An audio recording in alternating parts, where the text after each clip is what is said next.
Hi everyone, welcome to Wingman Nation. Thank you for joining me today. You know, a few weeks back I did my first live stream here on the channel. Now you may remember it, but it has been a long time, a couple of years since I did one before. Anyway, here's the deal. I'm considering doing more live streams, but I would like your input. Personally, I enjoy doing them. I really do. It gives us an opportunity to, connect closer than me just reading your comments. Up now is some of the live stream chat where I took some, questions presented about motorhomes and I posed them to my friend who is a motorhome specialist. At the end of the video, I'm going to give you some thoughts as to how we may be doing future live streams, so I hope you'll stick around for that. But for now, your feedback on me doing the occasional live stream will be most appreciated. Here's a part of this first one with my friend Jock Milton from over at Berryland Campers as we dipped our toes in the water talking about motorhomes. Let me go through here and just see, and you can do the same thing. I think, can you scroll through comments? Are you able to do that? Oh, yeah. Yes, sir. So, we can go back and need to plan budget costs. Absolutely. Joy Garrett says need to plan in budget costs of repairs, maintenance, storage. Some people can't get on roofs. You talked about that. RV inspector right there. I see somebody put that on there. RV inspectors could be or could not be a good idea, by the way. Be careful there, just like anything. There's good ones and there's bad ones. Whether you go to a restaurant, there's good waitresses, bad waitresses. Do your research on inspectors. You could be just throwing your money away, literally, or you could be getting something worthwhile. I've seen both.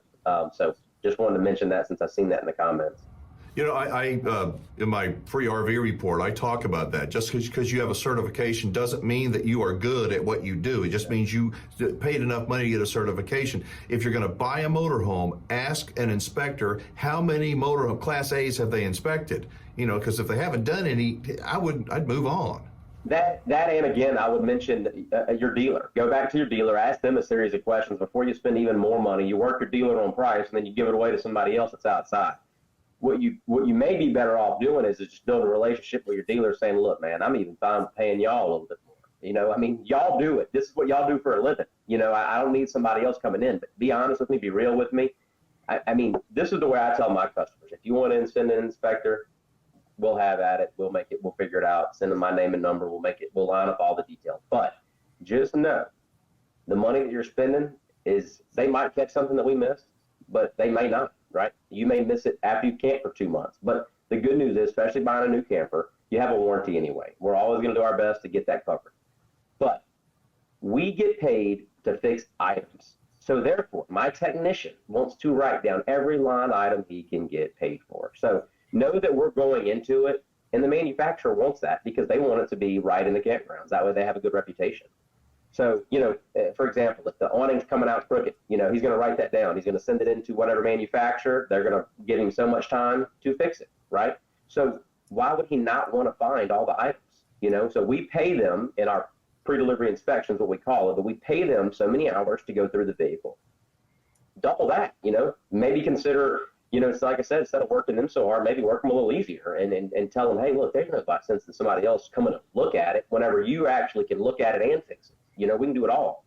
So just maybe do more research on where and what you're buying and then so much worry about the inspector. I'm not saying it's not a good idea and there's not good ones out there like anything, but I mean, we have a whole slew of inspectors, right? I mean, we have a whole RV shop. We turn them into mobile dentist offices.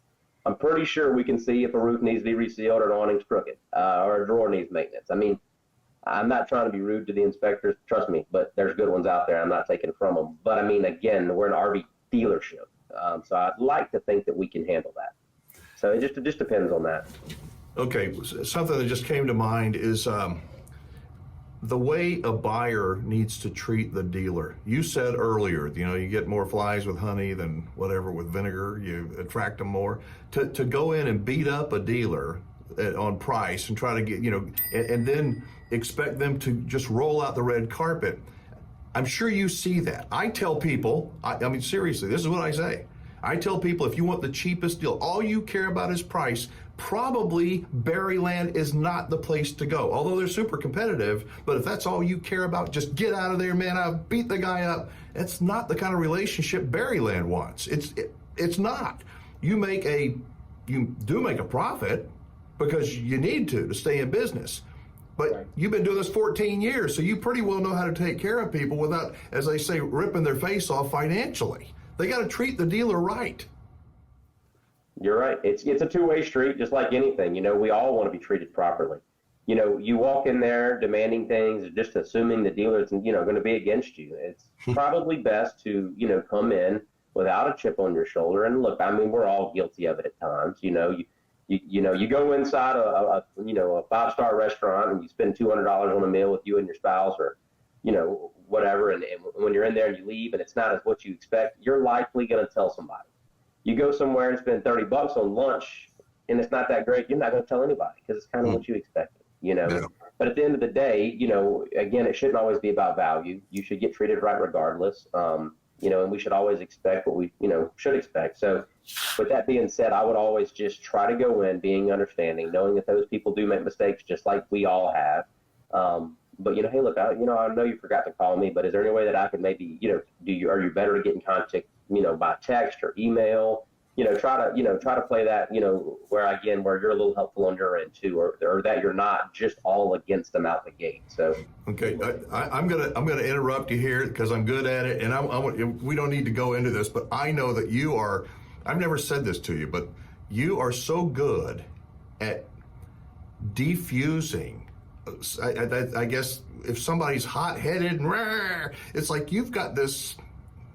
I don't think that it's something that you can learn. Some people just can't learn to defuse the situation, but you're really good at that.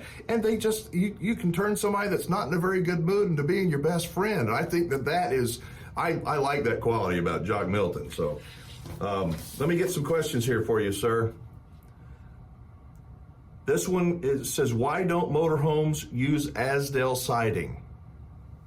some brands do, and that's a substrate between the exterior fiberglass, and it's like basically it's in place of Luan. And it's a good product. Asdale, the most of them actually do use it. It's just not advertised as Asdale. Mm-hmm. So because Asdale is kind of like, Corian by DuPont on countertops. It's the trademark, if you will. So it costs 5 times as much, even though it may be even a thinner product than a thicker product. So it's a substrate that is made out of composites. It's recycled instead of a wood wicking material. So in other words, if the window framing might leak or something around the outside of the motorhome or fifth wheel window, instead of it delamming because the Luan's wicking the water from that seal, if it got wet and it was a Asdale or composite material, it actually wouldn't soak that up and absorb it like right. a dry paper towel. So that's the reason why. But yes, a lot of manufacturers do use Asdale. I know Coachman still does a lot, but again, certain brands under the Forest River label still use a composite substrate. They just don't advertise it because of the cost factor. All right, this one you may or may not know. It says, has Ford considered adding a supercharger or turbo to their to the Godzilla for the Godzilla? You know anything about that? Or? No, I don't know anything, and if they haven't came out with it yet. But I can tell you, I mean, it drives well. It's done good. We've been using that chassis here in the States for RV since 2020, and I mean, we've had when it first came out, a few this and that with customers, but honestly, overall, it's been well received. All right, this is from Joseph, and Joseph came out to the open house the other day, and he was sporting a shirt that he bought from. He may be watching right now. He wants to ask about extended warranties, and do you think that they are worth it? It's kind of a 2-part question. Talk about extended warranties. Good idea, bad idea? I'm not a big believer in them, but that's just me. Well, it's one of those things. To me, it's a necessary evil. It's like health insurance, right? We none want it, but most of us have it or should have it. It's kind of one of those things you almost hope to throw money away on. And I know that sounds bad, but at a time of need, you wish you had it. And that's what I would say about extended warranties, especially on the motorhome side. You have a $4,000 generator. You have a $2,000 fridge. You have a $1,000 AC on the roof. So, you can ask people, no, I never had issues with my RV. I'm not going to really, spend the extra money for this or that. That's fine. But you also can ask people. I can tell you several. I mean, I can build emails out of the ones that's told me, oh yeah, I'm definitely buying it. It's already paid for itself twice. Like, Yeah. I mean, so it's a 50-50 crapshoot. But at the end of the day, again, you'd rather be on the winning side. And to me, on the winning side is just knowing you have peace of mind that you don't have to come out of pocket with, a ton of money at once. You pay a deductible, whether it's, one item or 5 items, as long as you're bringing it at the same time. So to me, it's just a peace of mind, being able to lay your head down at night, knowing you don't have to come out of pocket all at once because you kind of already, spent a little bit on it in the first place. I probably ought to restate what I said. I'm not a big fan of the extended service plans, but that's primarily on the towables, because most of the things on towables you can fix on your own. I mean, you can fix a lot of stuff in a coach too, but there's a lot more expensive stuff in a motorhome. And when that goes south on you, you're going to be in trouble. Talk to me about maintenance costs. How do I figure out how much to budget for maintaining and just taking care of my thing after I buy it from Berryland? Yeah, that's one of the things I definitely try to go over, especially when people are kind of on the fence with gas and diesel, because there's a huge variety there. And honestly, even just chassis related in general, even, a diesel Mercedes Transit Series versus a, 500 horsepower diesel, Class A. I mean, even though they're both diesel, it's two different costs. It's one of those things where I usually ask people how many miles they plan on traveling yearly, and it's kind of all just kind of gray area. But when it comes to fuel costs, it depends on how much and what you're buying, and I kind of go into that. But again, there's so many classes and sizes and ranges, it's kind of hard to answer that. But what about maintenance? As far as oil change, you're going to be looking at once a year on a Class A diesel. That's probably minimal unless you put a whole lot of miles on it, probably $500 between generator and engine. It could get into a little bit more depending if you go to like a true Freightliner shop, maybe $650. On a gas, it's like, a truck or a car. You can go find somewhere to your engine and gen for probably $150. And that's, again, every 5,000 miles is what it's recommended. So that's probably once a year. A national average is around 4,000 miles a year on a motorhome. So, I mean, as far as oil changes and that goes, there's really nothing else you do because you're just bring it in and have your belts and hoses and all that inspected. You really don't do any of that until you have an issue, truly. Nobody does, even in their vehicle. Chances are, people just kind of camp, right? And they do it until they have an issue. And when they do, that's when it's nice to have that warranty, because our extended warranty is that we sell on motorhomes. I know in my dealership is going to be chassis and house, no matter if it's, either one, it's going to be mechanical or electrical on any of those two items. So it's nice that it kind of glues it all together for you. But as far as, windshield wipers and stuff like that, I mean, that kind of goes without saying. But, I mean, you just want to, it's kind of like having a house and it's kind of like having a truck, just glued together. So whatever, you don't just walk your, house and check your AC. I mean, yeah, you check your filters and your vents and things like that, but you don't know when your AC is going to go out. There's really nothing else you can do, but when it does, you get it repaired. So as far as guaranteed maintenance, oil change, tires, I would say every 5 years is what I would recommend. They don't have a, expiration date on tires. They have a date on the tire, but not an expiration date. So on diesels, that could cost you, $5,000-$6,000. On a gas, it could cost you, $3,000 to $4,000. Again, that's not every year, and you're not going to wear them out due to mileage. So it'll be due to age, and I would say that's about every 5 years. I got a story to tell you real quick about when I owned my campground that we heard a gunshot a couple hundred yards away, but it was inside the campground. It's like, what in the world is going on?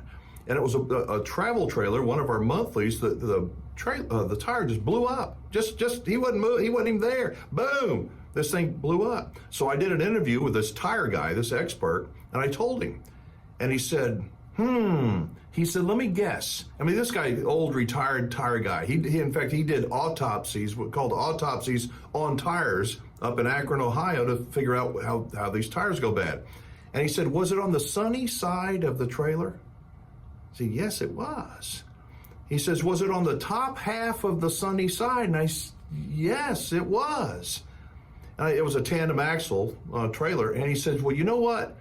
If those tires were bought at the same time, within the next 30 days, the one in front of it or behind it is probably going to blow. He was wrong. It blew the next week. I couldn't believe, just because of the sun rod. It had plenty of tread on it. I just, boom. Yeah. You're right. You got to check those tires, check the date, and don't wait. Don't look at the tread and go, we got plenty of tread. A customer, somebody just put on there about the glitchy warranty forever stuff. Just to real quick bring something up about that. A lot of manufacturers do advertise that. It's basically a guaranteed service plan as you go. So it's an extended warranty. You're just paying at every per visit interval. So we don't, like my dealership, we didn't want to do that because it seemed kind of sketchy to us. We wanted to tell people, we sell a warranty that you don't have to bring it in until it's broke. So in other words, if you're happy, smooth sailing, just keep camping. Forever extended warranty, basically, free process, but you pay as you go. So it's just one of those things where it's just pay now, pay later. Well, there you go. If you made it this far, let me tell you how I'm thinking about doing these live streams moving forward, because the idea is a bit different, than how most folks do their live streams. First off, rather than me committing to one a week or one every 2 weeks or whatever on the same day or time, my live streams are going to vary. To get notified of when we have one scheduled, you'll need to subscribe to this channel and make sure your notifications are turned to all, or you can add your name to my email list. That way you'll not only get an early invitation, but you can submit questions ahead of time that I can ask my guests. So I hope that you'll do both. Hit the subscribe button and the word all. And you can also go to freervreport.com and add your name to my email list. Now some may not like this, but the live stream is going to be removed as soon as it is over. I told you it was going to be a little bit unusual. So any and all of the yakking back and forth with you folks, with subscribers, is going to disappear. And what you'll end up seeing will be segments with the guest who was on the live stream. By the way, I am not looking at doing these streams to get tons of views. I'm not. I see them as an opportunity for me, for you and me, for us to chat in real time about all kinds of things in a pretty relaxed atmosphere. Many are going to be obviously RV and camping related. So please let me know your thoughts down below and I'll keep you posted. In terms of talk about motorhomes, we have lots more to come with my friend Jock Milton over at Berryland. He is a terrific resource. If you'd like to purchase a motorhome, Jock's contact info is down below. All right, that's it for today. Thanks for watching. The Wingman is out of here.